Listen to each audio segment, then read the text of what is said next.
আসসালামু আলাইকুম ওয়া রাহমাতুল্লাহি ওয়া বারাকাতুহু। প্রিয় দর্শক, ন্যাশনাল টি কোম্পানি লিমিটেডে দুর্নীতির অভিযোগ, 4 মাসেও কার্যকর ব্যবস্থা নেই। National tea company limited NTC দীর্ঘদিন ধরে অর্থনৈতিক সংকটে ভুগছে। প্রতিষ্ঠানটির এমন দুরবস্থার জন্য দায়ী ব্যক্তিদের বিরুদ্ধে কার্যকর ব্যবস্থা নিতে এখনও ব্যর্থ বর্তমান প্রশাসন।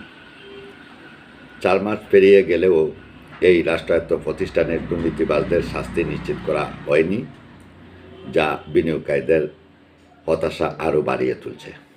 প্রাক্তন সরকার আমলে এনটিসির তদারকির দায়িত্বে ছিলেন শেখ কবির হোসেন, যিনি প্রতিষ্ঠানটির চেয়ারম্যান ছিলেন।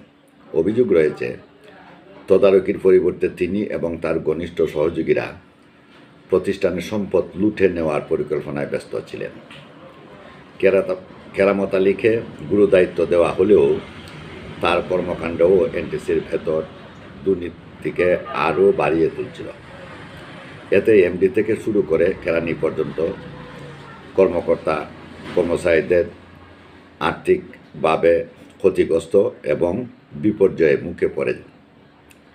সাবেক প্রধানমন্ত্রী শেখ হাসিনার বিদেশ গমনের পর শেখ কবির হোসেন সহ গোপালগঞ্জের একটি প্রভাবশালী সিন্ডিকেট এনটিসি থেকে পদত্যাগ করে।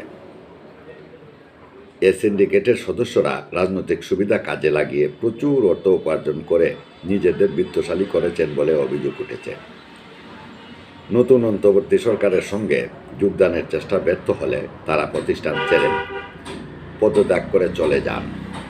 এদিকে এনটিসির তৎকালীন ভারপ্রাপ্ত MD Syed Mahmud Hasan, purchase manager Shahadat Hossain এবং ডিজিএম রফিকুল ইসলাম এখনও বহাল তবিয়তে রয়েছেন।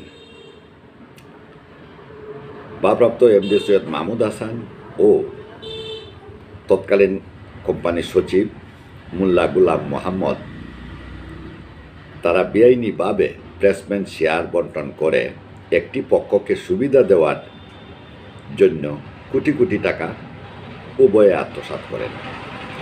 বর্তমানে এনটিসি সরকারের 51% এবং সাধারণ বিনিয়োগকারীদের 49% শেয়ার নিয়ে পরিচালিত হওয়ার কথা থাকলেও সরকার অধীনে 17% শেয়ার রয়েছে মাত্র।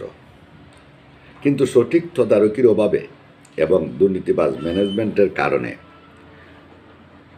প্রতিষ্ঠানটির 11,000 শ্রমিকের কঠোর পরিশ্রম আজ মারাত্মক হুমকির মুখে। 3 মাস বন্ধ থাকার পর কৃষি ব্যাংকের 8.5 কোটি টাকার ঋণ নিয়ে চা বাগান পুনরায় চালু করা হয়েছে। আমি একজন শেয়ার হোল্ডার হিসেবে দাবি করছি, বর্তমান সরকার দ্রুত কার্যকর ব্যবস্থা নেবেন। দুর্নীতিবাজদের আইনের আওতায় এনে এনটিসিকে পুনরুদ্ধার করার উদ্যোগ নিলে প্রতিষ্ঠানটি আবার ঘুরে দাঁড়াতে সক্ষম হবে।